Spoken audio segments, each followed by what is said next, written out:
slightly differs to mine. But for my discourse, mindful design is about understanding mental processes, understanding how our minds work, how the brain works, and treating those as inspiration rather than obstacles to overcome. You know, a lot of the times, especially with social media apps, you'll be looking at kind of like trying to, I guess, get people into a specific behavioral loop, or you'd be trying to convince people to use something the way it was designed or the way its creator intended. And for me, it's more about understanding certain concepts of the mind and really using that as a lens to evaluate our work and to evaluate it critically, but humanistically as well, and bring elements of humanism into something that has traditionally been, in my opinion, far too data centric right now. That was our guest today, Scott Riley. Scott is a designer, speaker, and author of the book Mindful Design, in which he outlines how people can integrate design processes with the understanding and appreciation the human mind deserves. His book is a deep dive into areas of cognitive psychology and neuroscience in ways that can most improve design. In this fascinating episode, Scott shares with us his perspective on why mindful design is essential to the creation of digital products, why design needs to take inspiration from brain structure, and the impact of operant conditioning on the products we use every day. But before we go ahead with that, welcome to Digital Mindfulness, a podcast which focuses on innovations in digital well-being, ethical technology, and responsible innovation. We're back after a small hiatus, and you'll get to hear insights from thought leaders around the world on these issues. In addition, join our webinars where we take a deep dive on key aspects of digital well-being. This month, we're looking at the continued evolution of the global meditation app market. You can find out more about this on the upcoming webinar schedule on digitalmindfulness.net. Okay, I hope you enjoy this show with Scott Riley. Scott, welcome to Digital Mindfulness. It's a real pleasure to have you on the show, and I'm really looking forward to talking to you much more about your work and also your perspective on humane design. So welcome to the show. Thank you so much. It's a pleasure to chat. So Scott, I wonder if you just give the audience an introduction to yourself and to your work. How did you come to be working in this area? Introduction first. I'm Scott. I'm independent designer, which basically just means I'm a freelancer and I pick and choose who I work with. Client-wise, I'm an author as well, as you mentioned. Mindful Design is my book. It was released last year, and that's kind of like I guess, not quite the magnum opus, right? But it's kind of like the main thing that's a main career highlight so far. And really, to get to this point, it was a mixture of a failed career in games design, and by career I mean like going to university to study it, dropping out halfway through, and never actually designing a game in my life, and kind of just falling into tech like from there, or very much in like an accidental horizontal move, and slowly just making the switch from developer to designer over probably 2 or 3 years of small projects, and really just being frustrated at the things that I was developing looking like shit, to be honest, not having like the visual stuff that I'd seen on other sites and stuff that other people were making. So kind of like self-taught, set out to learn the basics of design, and then just kind of typical, I guess, semi-privileged career through a couple of companies who hired me as a designer, kind of brushing up on the general design skills through there. But kind of like while all that was going on, I was suffering quite a lot with mental health issues. From a young age, I've always struggled with depression, and kind of towards the middle of my career, I guess, I was struggling a lot with pretty consistent anxiety, and kind of just spent time kind of really longer than I should have, putting two and two together and kind of seeing that okay, there's parts of the world, the digital world, that really feel like they're not made for me. That feel like, especially things like Twitter and stuff like that, where it demands a lot of attention and it locks you into these kind of like really tight feedback loops. I found myself like really struggling to break away from that. Whereas other people were like, take it or leave it with Twitter. I was very much like, oh, for some reason, I'm compelled to be on this hellscape of an app for 20 hours a day. Um, and really kind of just in the I guess the desire to learn more about why was my brain like this? Why was I struggling and suffering the way I was? Started learning more about cognitive psychology, cognitive behavioral therapy, just generally like a lot of I guess the systems of the mind that might cause anxiety. You know, how anxiety might be a disruption somehow of the attentional system, and just things like that, through trying to understand what was going on in my own head through this feeling of not really being considered, or feeling like I wasn't considered, and the digital products specifically, kind of led to that exploration, and kind of putting that together and realizing, okay, so personally, I think there's a problem with process in the design process, and I think there's a problem with attitudes in tech, specifically attitudes revolving around the attention economy, late stage capitalism, and all that. And it was very much two very nebulous concepts. It's like, okay, what the hell is going on in my own head? What is causing this? And how is tech somehow a reflection of those bad things? And kind of the more I thought about that, the more I put those together, kind of the more I guess feasible this idea of a book became. So I put an introduction together for what I wanted the book to be. Found a publisher who was willing to take it on, and then really it was just a case of, let's get this book written. Let's do the further research. Let's compile all this stuff that I'd read very casually, and as trying to get an insight into my personal issues. Let's look more at the academic literature around that.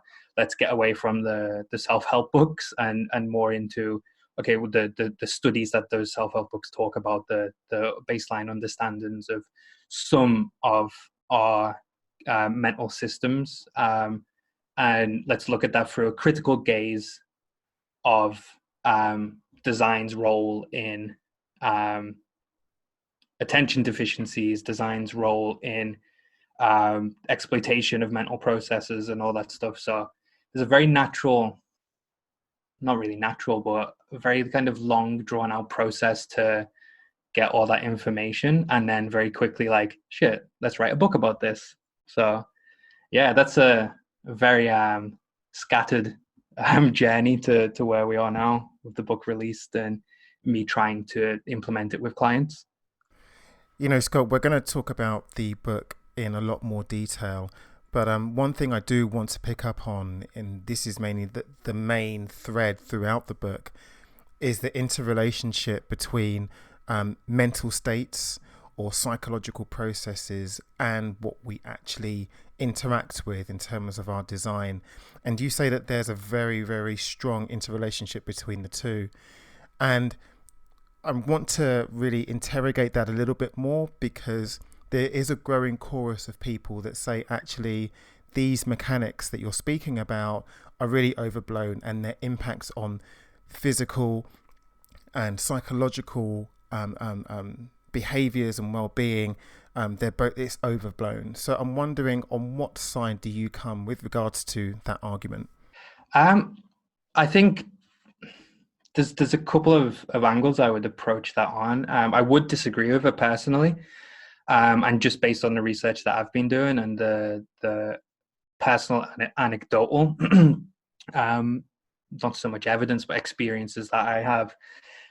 The first one would be that, in general, and I really hate the idea of the kind of the word neurotypical or neuroatypical, but if you are neurotypical, if you're not prone to anxiety, if you're not really suffering with mental health issues, I think it's very easy to not so much overlook, but just not experience the effects that some technologies can have on people. I think for me, it's almost a matter of exclusion, um, and exclusion of people who might have issues with anxiety, people who do not have what you would consider a typical um, pool of mental resources, right? People, and then that could be anything. That could be someone suffering from ADHD, someone suffering from anxiety, to someone being on the poverty line. All of those things, and it's very much those things are, some of them are just stuff that happens to your brain and you have no control about it, and some of them are stuff that happens as a result of society and as a result of where society leaves on specifically underrepresented people. And I think a lot of that discourse erases those viewpoints a little bit. For the vast majority of people, or for the vast majority of neurotypical people, modern technology might be totally fine for them, and this idea of an attention economy might seem like bullshit. But at least for me and the people that I've spoke to, and the people who are cognitively burdened, and the people who do experience technology related burnout, it's a very real issue. And a lot of it is down to how things like Twitter, things like Facebook are designed. They're designed around compulsion habits. They're designed around what is essentially a trickle of content that is supposed to keep people, quote unquote, engaged for as long as possible, so they can serve more adverts. Like, that's just the business model of social media right now in late stage tech capitalism. So yeah, I feel like it might seem like it's being overblown, and it might seem like um, there's this kind of like lifestyle tech mindfulness profiteering going on, and people kind of overhyping for their own reasons. And I do think that there are certain examples where that might be the case, but I think in general, there's a lot of underexplored um, areas of technology, and specifically how tech profits from certain behaviors that contributes to that. So yeah, I think it's less of a has a bunch of studies and has some empirical evidence on just how much tech is fucking us up, and more of a tech that is designed um, with exclusionary practices can manifest itself as detrimental to people who don't experience the world in ways that others do. So, Scott, everything that you've just described there has led you now to the writing of this book, which is called Mindful Design. And it would be great if you can just tell us exactly what mindful design is and why it's so important. Yeah, so for the purpose of my discourse around it, like, I came up with this title without realizing that there's like genuinely a mindful design sub movement. So it's really confusing for me now, because there's this concept of mindful design that slightly differs to mine. But for my discourse, mindful design is about understanding mental processes, understanding how our minds work, how the brain works, and treating those as inspiration rather than obstacles to overcome. A lot of the times, especially with social media apps, you'll be looking at kind of like trying to, I guess, get people into a specific behavioral loop, or you'd be trying to convince people to use something the way it was designed or the way its creator intended. And for me, it's more about understanding certain concepts of the mind, and really using that as a lens to evaluate our work, and to evaluate it critically but humanistically as well, and bring elements of humanism into something that has traditionally been, um, in my opinion, far too data centric right now. So very much just looking at how the mind works, but using that as inspiration more than this is how to overcome it, this is how to exploit it. So that's kind of where I've settled on the definition. Pretty long-winded, but So, Scott, I'm thinking now for people that might push back on that definition, and they would say, for example, that when they're creating digital content or products, that they need data to be able to have some kind of accountability or yardstick to understand the performance of this thing that they're investing so heavily in. So I'm wondering now, because you made mention of mindful design being a move away or an evolution away from having a data-centric approach to design. So what would you say to that kind of conflict between needing the data yardstick and actually implementing mindful design?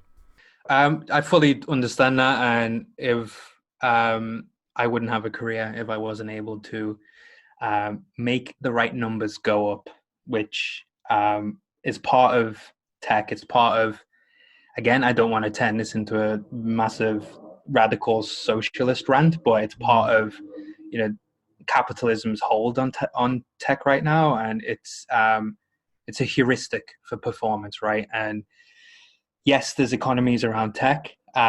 There's economies around building a successful product, and a lot of that involves data.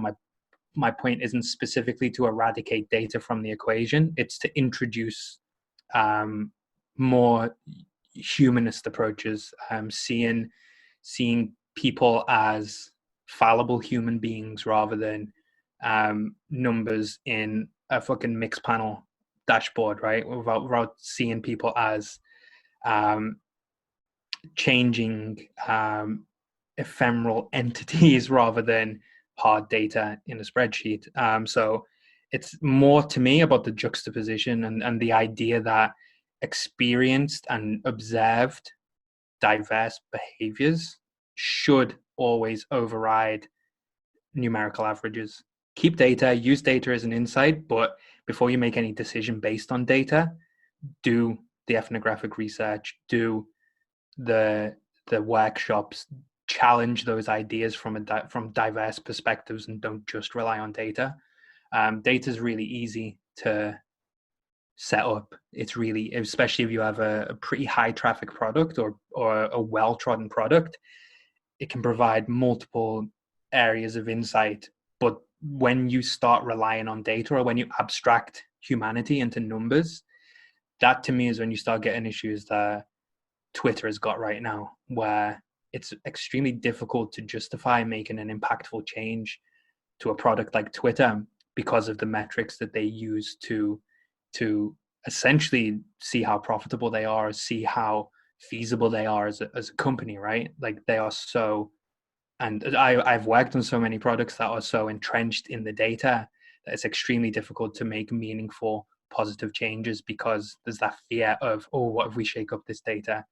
And it is rooted in many layers, a corporation, right up to the exec level and the investment level, where a lot of decisions are made purely based on numbers. And if something makes a number go up, it's good. And if something makes a number go down, it's bad, or vice versa, right? So use the data, use it to provide preliminary insights, hypothesize based on data if you want to, but please don't make decisions without exploring the humanist side of things, the ethnographic research, the workshops, all that kind of stuff.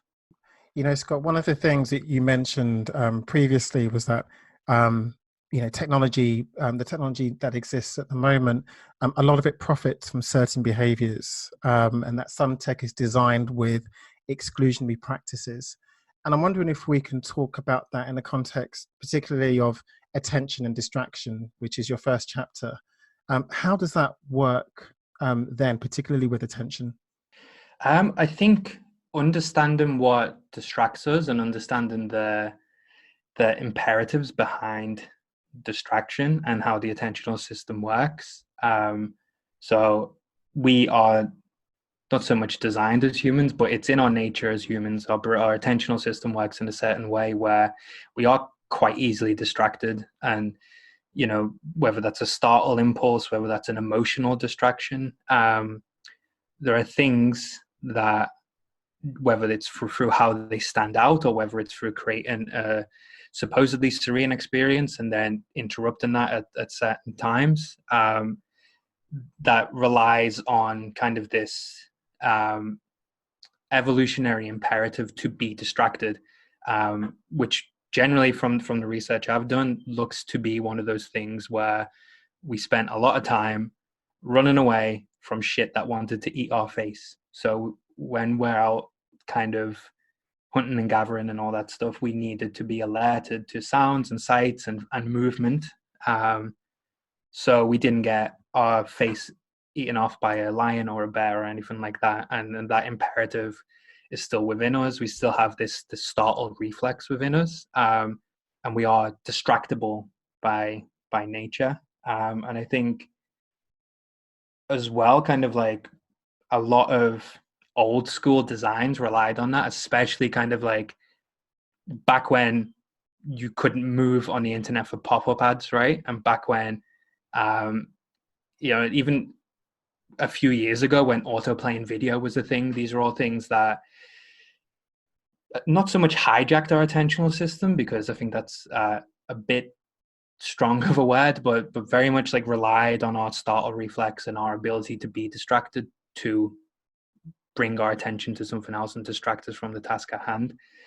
I think as well, it's really, really difficult to talk about attention without talking about kind of motivation and compulsion as well. So kind of like a lot of the, it's such a cliched phrase, and I've used it a bunch, and I know tons of people have, and the idea of like, oh, a little boost of dopamine or whatever, when we check our Twitter and we've got notifications and stuff like that. And that's really the interplay between how we are compelled to do something, not necessarily motivated, which a lot of the discourse around motivation, especially in design, is actually compulsion discourse rather than motivation. But if you want to talk about that, we can. But really, it's kind of like, it's about getting our attention onto something specific, whether that's through a notification, whether that's through a pop-up, whether that's through the noise that our phone makes to let us know that something has happened. And then there's a more insidious, once you have the attention, essentially, a more insidious process, which is kind of where the compulsion comes in, which is all about making that thing feel rewarding, but not rewarding enough that you're satiated, so you want to do that thing again. And then it's kind of like, that behavioral loop, which I think people really latch onto a lot in the attention discourse, especially around digital products. And I'm sure that's something that you've probably covered multiple times from multiple different angles. But really, it's kind of that basic conditioning theory, really, that people seem to have picked up on and glamorized and worked into their digital products. And you see it on things like Twitter, you see it on anything that's gamified in any way, relies on that kind of like extrinsic motivation, and that pattern of really, I guess, compulsion. And it's not as harmful as a compulsion that, it's not the most harmful compulsion that could exist, but it's still based around classical conditioning, operant conditioning, whatever you want to call it. Just this idea of motivation, compulsion. So I think the attention side of things is actually quite a bit simpler. Basically, if you make a big enough noise in a serene enough environment, people will notice it. And it's about whether the distraction just justifies the mental energy. I think for me, the insidious side comes from what people do once they have that attention, and how people kind of try and create that compulsion around it. Like, attention is the trigger point. Attention is like yo, look at this. And then the more insidious stuff comes in, where it's like, isn't this thing great? Don't you want to see more of this? Don't you want to repeat this behavior? So yeah, I guess that's kind of my take on it. It's too discrete things, really, the compulsion side and the attention side. And you've used Twitter a couple of times in your examples, Scott, but Twitter is not an example of a serene environment. So the amount of attention that you would need to generate there would be absolutely colossal. Yeah, and I think again, something like Twitter or any kind of social media generally relies on like notifications. Notifications are I think right now the de facto example of attentional manipulation. I think it's why the one of the most recommended things, whether you're a digital mindfulness kind of advocate, whether you're a mental health advocate, one of the first things someone recommends, 10 notifications off. Um, I think that yeah, they are the de facto because they disrupt your actual environment, right? Like if you get a notification on Twitter and you're already on the website and you don't have notifications on your phone, you don't have notifications on your desktop, it's really just a blue badge with a number in it. And it's still distracting in the sense that it uses um, it basically makes it contrast with the other icons because it's got a big blue badge on it and the other icons don't. Like, cool, you will notice that more than the other icons, but that's not so much a really aggressive way of notifying someone within a product. The real distraction comes from the the device, right, and the way the device is set up, or the way the product and the device interact to give you that notification. So, to that extent, you would be saying that people can design their devices or their digitized environments mindfully so that they can minimize all of these different elements of distraction, whether they be notifications or other things. Yeah, yeah, for sure. And I think there's a lot of I don't want to be too disparaging about things, but like life hacky bullshit that revolves around like design your day, design your work day, design your relationship with your phone and all that stuff. And I think being aware of why that's something that you should do, and what products, digital products might do with those notifications, I think is a big part of that as well. So I think, yeah, designing your experience is good, but also hold products accountable for the types of notifications they send.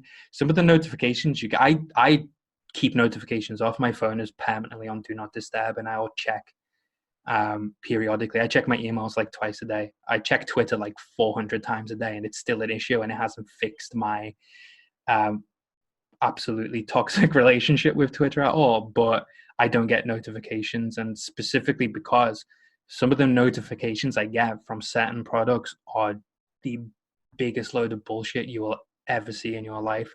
Stuff like marketing campaigns delivered via push notification. Like that you should delete any app that does that. Like that is such a uh, disrespectful way to take away someone's attention. It costs mental resources. It sounds stupid because it sounds silly because it's just one ding, one slight distraction in your day. But if I'm being taken away from a task at hand, or if I'm being taken away from good old fashioned doing fuck all time by a ding, and that ding is Deliveroo telling me that I can get 10% off if I spend more than £15 on pizza today.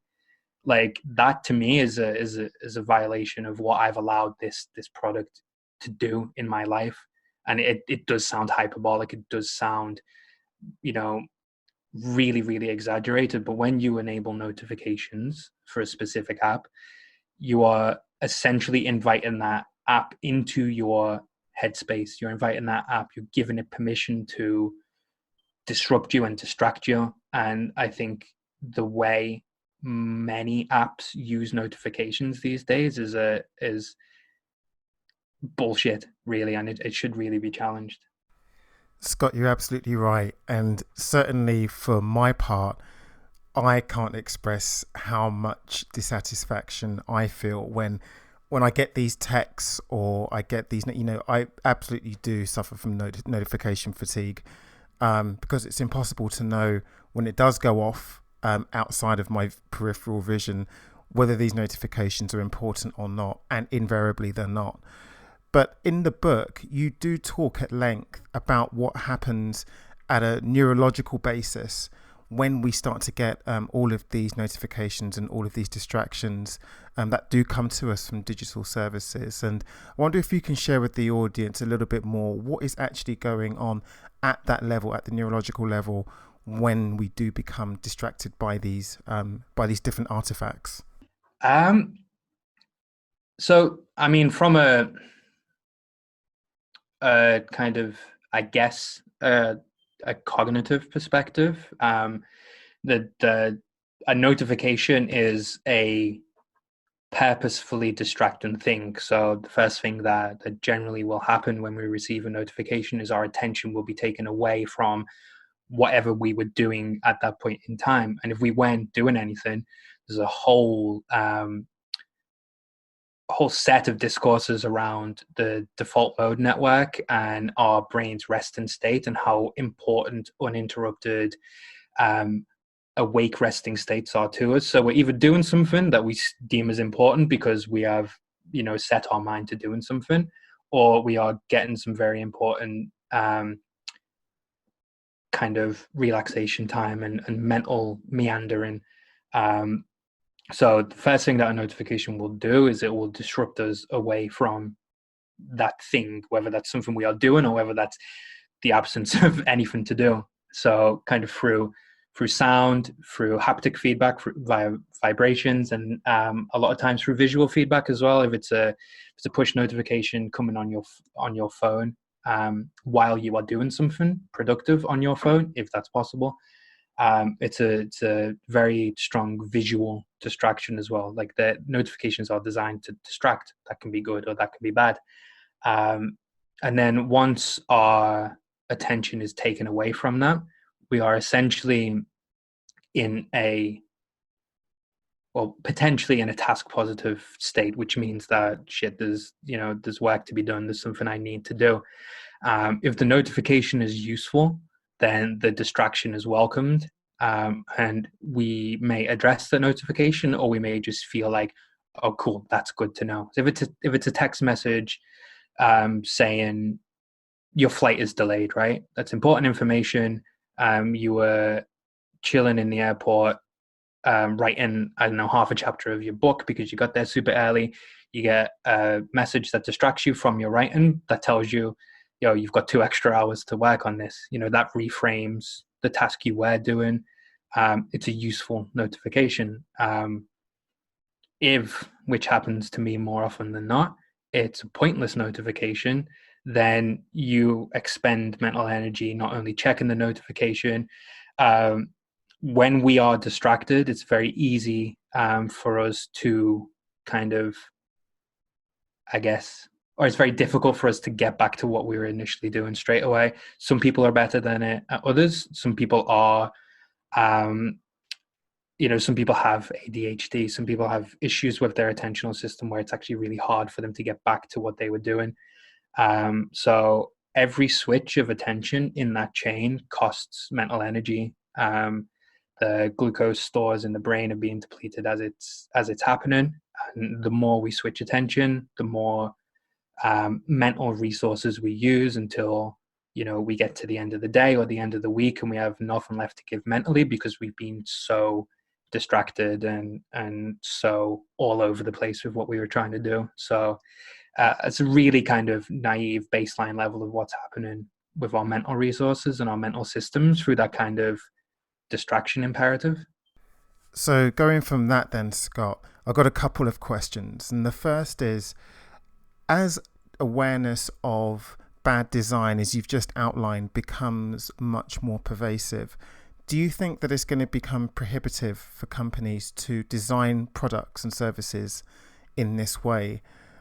And the second question I have is, why is it useful for companies to use the brain's natural structures as inspiration for design? rather than just simply for, simply than for gaming and profiting from the brain structures?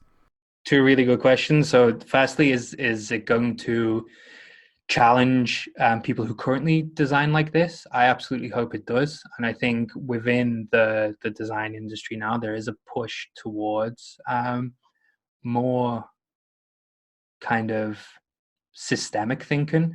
And I think if we see notifications as part of our system and something that should be designed and controlled and have principles attached to it that fall under an overarching design system, which is essentially a, without going into too much detail because it's such an interesting topic and there's so many people who can talk about it better than me, but a design system, part of that involves principles and how set things are used.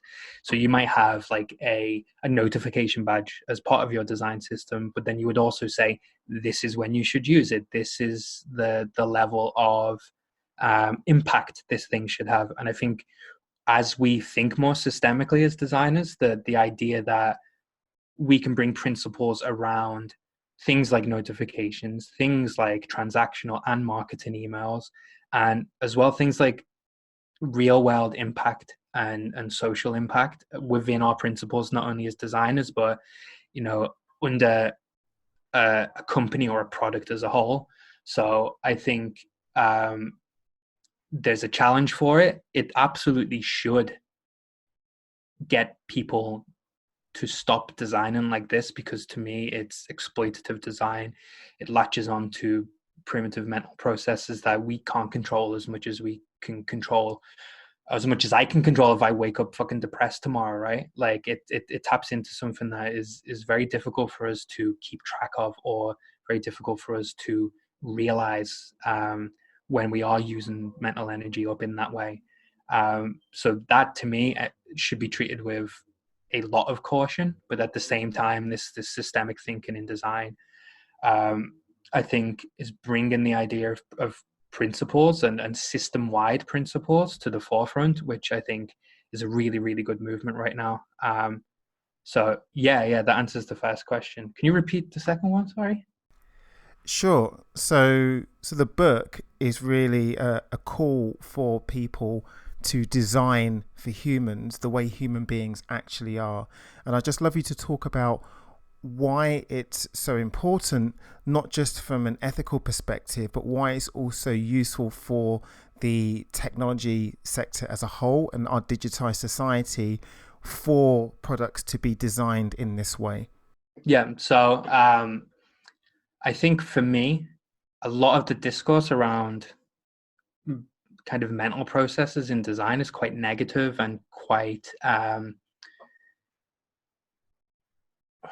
let me try and think of the right word to use. It's quite protective. So, and I do think that comes from a good place. I speak a lot about how our mental processes can get exploited, but I think as well there's certain things we do as humans, there's certain ways our brains work that are actually really fucking cool, and they make us really interesting, and they make us really um kind of unique as a collaborative um, information sharing species, and you know we do a lot of shit wrong, and we do a lot of stuff in society, especially Western society. We exclude a lot of people. There's a whole history of stuff that humans have done that has just been absolutely unforgivable. But when we look at kind of how we can help each other, how we can enhance the good parts of humanity. A lot of that I feel is um, in the way our brains work. The idea that we get stuff that's in our brain and we pour it out into the real world somehow. Like that to me is ridiculous as an evolutionary imperative. The fact that we want and need to teach through generations um, is huge. That's so interesting to me. This need to create, um, and we've created now with tech in the digital world so many different ways to communicate, so many different ways to take what's in our brain and distribute it. And a lot of it is fucking terrible, right? A lot of it is abuse online. A lot of it is um, manipulation of systems and stuff like that. And I would argue that that is as much a failing of the people who created that product and the people who let that exist as it is the people who use those products to disseminate their bullshit. Um, but trying to look positively on humans as an information sharing species, there's so much that we've done in terms of kind of creating new ways to write, creating new ways to mark up data, assistive technologies for people who, you know, are visually impaired to be able to consume stuff that they never had access to before, or that they wouldn't have had very easy access to unless they could go to a library and get something, you know, as a braille book, for example. Just things like that, where we are, to a degree, democratizing access to information. A lot of that is still work in progress, but that gives me hope. The fact that the internet in its early days was all about linking together and democratizing access to content. That is one thing for me where it's like that's used our innate desire and what appears to be a need as a species to educate and disseminate content, and even just freeing up our own brains from having to remember stuff by putting it out there. Note taking apps would fill in with this as a personal thing. The ability to, I mean, we've, for God knows how long we've been able to write shit down, but being able to like quickly write down something that was in your head and having that sync to the cloud and being able to reference that at any point in time, like that to me is an extension of pen and paper, which unto itself was an extension of whatever shit was knocking around in our brain. So that's really cool. Looking at the attentional system as well and understanding that when we're focused on something, our ability to blare our periphery and just not just let shit exist in our periphery that isn't super distracting. Generally, if we're in an environment and say I'm in a coffee shop and I'm looking at my laptop screen, I'm focused for maybe 20 minutes an hour, but I am focused. I have the ability to look at my laptop screen and select out all the other stimuli that's going on around me, whether that's visual stimuli, whether that's movements, whether that's conversations on another table if I don't have headphones in, for example. And that to me is incredible. It's we are able, our brains are able to filter out unimportant stuff. And the example I use in my book is focus mode in IA Writer, which essentially does what the attentional system does within a product. So if you enable focus mode, the paragraph that you are working on is high contrast, it's black on white or white on black. And all the other paragraphs are low contrast. They're really light gray or really, really dark gray, depending on whether you're in light or dark mode. And they're essentially just blurred into the background. So you're basically mimicking the attention process there. And that's part of what I mean by kind of using the brain and the mind as inspiration. Is that if you inspect the systems that make us behave in certain ways or make us susceptible to certain things, behind that as well, there's a lot of positives to it. And if we dig a bit deeper, instead of thinking about, you know, this immediate desire to either protect or to exploit, you'll see there's a lot of good and a lot of super interesting ideas just literally knocking around our brains, right? So, Scott, for the people listening to this show, and in particular the designers who might be thinking, okay, everything you said is great. How now do I start to design more mindfully? What are the first things that you would advise them to do? Um, I would try and sell them my book as a starting point, because as much as I hate capitalism, I still need my book sales, right? So after that, I would say really a lot of it comes from making sure that ideas stand up or change in the face of diverse challenges. And essentially that boils down to a statement that I make quite a lot, and that's the people who you design for and well, essentially, yeah, the people you design for are, and who you choose to include in your design process, who you choose to include in your research, are as big, if not bigger, a statement about your values, about the values of the thing you're creating, as the way you design it, as the way it's built, as the idea itself.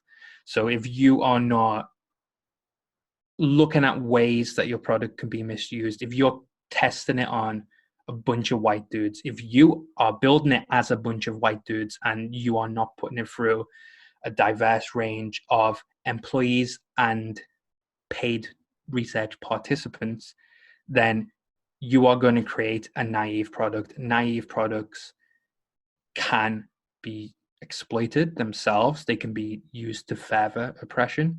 They can be used to empower the wrong people. So the who you empower with your work, and that's based on the assumption that design and technology can empower, which I do believe is true. But who you choose to empower with that is as much of a statement as the thing you're creating itself. So really kind of, and if you don't know who your thing empowers, it probably just extends the status quo. If you haven't done the groundwork, specifically if you are designing from a position of relative privilege, if you haven't done the groundwork and included the right people from day one and paid those people fairly and everything that comes with proper inclusionary processes, then you are fucking up at the first step. So that's kind of like the first thing I would point out is you need to understand the real world impact of the thing you're creating. The thing you're creating is based, I'm assuming, if it's a commercial product, it's based on the idea that it will in some way empower someone, and introspect who that empowers and whether those like that group of people needs to be further empowered. um I think that would be the biggest thing for me is like early days, put an idea before it's a wireframe, before it's a prototype, before it's a version one of your app, put an idea itself through its paces. And that doesn't just mean sitting with your boss or sitting with your other extremely rich white investor friend and hashing out some cool ideas. It means looking at how your idea can be misused. It means putting it through its paces in terms of who it will impact, what the real world impact, what the potential social impact is. And if you're coming short on any of those answers, then you need to do more work. Um, I think that applies more to, I guess, commercial design. It applies more to people with ideas that their product is going to reach millions of people. I think as well, just in terms of approaches to design, because that is a very wishy-washy statement, right? In terms of approaches to design, think more systemically. Think about design as a translation of a system, um, and through looking at the system, looking at a product as a system, and thinking about how you can translate that to simplify it. Um, I think there's a lot of value in that. There's a lot of value in systems thinking around design. Read as many books as possible on systems thinking. Some of Donella Meadows' books, for example, and start to understand that, okay, this thing I'm designing, this system that I am abstracting, which is, to me, that's what design is, or a huge part of design is looking at a system and saying, how can I abstract this really complex thing that works in this really idiosyncratic way? And how can I make it so some random person can come up and interact with that system without needing to speak that system's language? Computers, for example, operating systems on computers are perfect examples of that. The shit that goes on inside a computer, I don't know how it works, and I studied it for 3 years, right? But operating systems are great abstractions of that. Files live in folders. That is a high level abstraction of data storage, and it's intuitive and it's stuck around for decades. So things like that come from understanding a system and understanding the mental models and the metaphors and the signifiers that you can use to simplify that system.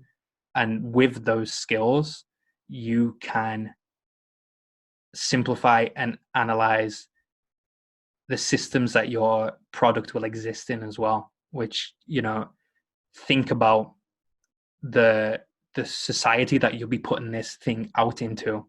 If you want to think about that as a system, you can, or the systems that make that society exist. If you want to approach it as uh, the company as a system, if you're working on a enterprise level software, think about how companies might work as systems and abstract them out. And um, there's a lot of, to me, there's a lot of value in that kind of like introspection of a system, and the ability to abstract it out so people can interact with it without needing to speak its language. So read a shitload about that is another kind of point I would make. That's great. Like, there's a ton of reading people have got to do. So, Scott, penultimate question. Given all of the work and research that you've done around this space, what would you say is the future for mindful design? To me, it's a concept called self-determination theory, and that's essentially the idea that, so when I was talking earlier and I was meandering and rambling on about compulsion, and how people often confuse compulsion with motivation, and a lot of the motivation discourse to me is actually compulsion discourse. um, what design and technology use, or at least the the theories and the models that they use for motivation, which is where you'll get the whole kind of dopamine square discussions, you'll get the whole like feedback loop. Tristan Harris talks about slot machines and all that kind of stuff. It's essentially the idea that we can be compelled to do something based on a series of based on the right series of prompts and responses. So a notification that you have new mentions on Twitter has you checking Twitter, maybe has you replying to it, you using the app, then it has you back on the timeline. You're looking at adverts and you're looking at probably some bullshit white supremacy, and you are interacting with all the shit that's on there, and that's your usage cycle. And you know quite naively, that is essentially a compulsion model based on um, classical conditioning from like Pavlovian days, where he like fucked around with his dog, and operant conditioning from BF Skinner days, where he like electrocuted pigeons and shit. So it's all very ethical and very as you can see, modern. But it's the idea that kind of there's an alternative theory behind it all, and that is self-determination theory, and that looks at intrinsic motivation, and it looks at what compels us to do stuff without these external um, impulses, without these notifications, without this attempt to hijack or direct or get us to use something in a specific way or follow a specific set of prompts and end up at the what a designer or a developer or a CEO or an investor has deemed the right place. Um, so self-determination theory like kind of eschews all that.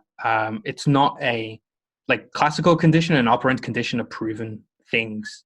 It's just whether they are ethically implemented or not. 99% of the time they're not, and I will stand up and say that any discourse around classical or operant conditioning in technology is damaging and dangerous and has set us back 10 to 15 years in terms of the discourse of cognitive science and psychology and tech. So I'm not the biggest fan.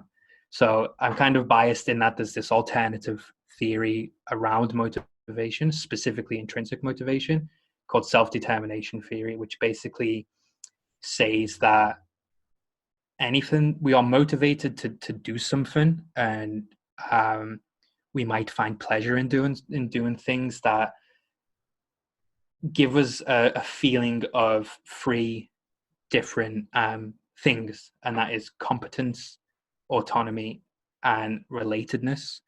So the idea is, and this is kind of where my understanding of humanism intersects with my understanding of technology, in that there's so many apps that would be so different and potentially so more intrinsically rewarding if they weren't based on this operant conditioning bullshit, and they were more introspective on self-determination theory. So the idea of competence, being able to show that you're good at something without any other external motivations, without kind of feeling like, oh, if I'm good at this, I'll get paid for it or anything like that. Just purely through the idea of being able to display to yourself or to others that you are good at something. How different would the things we design be if that was a KPI, a key performance indicator that people get judged on at companies to see if they should be fired or given a raise or some other bullshit? If the ability to inspire feelings of competence was somehow a KPI, and we moved away from data, we looked at things more humanistically, and we were able to say, cool, let's find a way to see if we are actually inspiring that feeling of competence in other human beings. How different would set things be? How different would a writing app be if that was the focal point? Again, autonomy. How in control do we feel about the things that we're doing right now within a specific system, within our day-to-day actions, and within ourselves as a whole? Like, how in control do we feel about a task we're about to perform or a task we're currently performing? Again, how different would the products that we use every day be if autonomy was a big focus? I would argue that we eschew autonomy far too much, especially in design. We want people to follow stuff. We use things called user journeys, which is essentially a linear map of person does A, person does B, person does C, person does D. And it's very linear. There's no sense of autonomy. It's very controlled and constrained. And, a big kind of part of my thinking, and something that I wonder a lot about, is if we treated design and the things we created as environments where shit can happen, and we didn't try and be so prescriptive about the order that stuff happens in or the conditions you have to meet for a thing to happen. If we were a lot less linear with what we were doing, how different, how more intrinsically motivating is the stuff that we can create? How much more motivating would that be? How much nicer to use would that be? And relatedness, feeling a sense of relation to other people, to things in our life, without really kind of latching onto that rampant consumerism idea of relatedness or relationships. But that belonging that we find in a smaller community, that exposure to other people's ideas and feeling welcomed and all that stuff fits into it too. So, like, how different would a social media app, for example, be if its main performance indicator was about relatedness and about bringing people together in a way that doesn't revolve around like rampant cycles of mass content production. So for me, and I know that's a really long-winded answer, but for me, it's about embracing that theory, and it's about thinking more from a more humanist perspective. And I think for me, that's kind of the utopia for me in terms of design, is that we shift almost everything we do to embracing that theory, and to really just moving away from exploitation, moving away from extrinsic motivators, and moving more towards this empowering people through intrinsic motivation, understanding that there's these things that sound very romantic and sound very wishy-washy that you can observe in people using your thing, and the feeling you get when you see someone kind of motivated purely by what they can do in the thing you've created, that to me is what design is all about now. And it's so much nicer than your boss coming over and saying, yo, this thing went up by 4%. You've done good. So proud. So yeah, that's it for me. Self-determination theory becomes the de facto um, thing we judge our work against. Thanks so much for that, Scott. I think that's a really great place to end it today. So, where can people find out more about you and your work and buy your book? As I said, I'm on Twitter far too much. My tweets are protected in an attempt to kind of not use it as much. But if you want to follow me on Twitter, it's Scott_Riley. Um, and my personal website, where I'm trying to move a lot more of my writing, do a lot more blogging, is scott.is. So scott.is. And they're pretty much the two places I'd say. If you want to read more of my ramblings, go to my personal site. If you want to connect, my Twitter DMs are open, even though my account's protected. So yeah, if you wanted to connect there, that's fine. I don't check emails very often, so don't email me. It's for terrible people. Well, Scott, look, thanks so much for sharing your time and sharing your wisdom with us. Mindful design is really fantastic, and I wish you all the best with it, because yeah, it's something definitely that everybody should read. So thank you once again for spending time with us.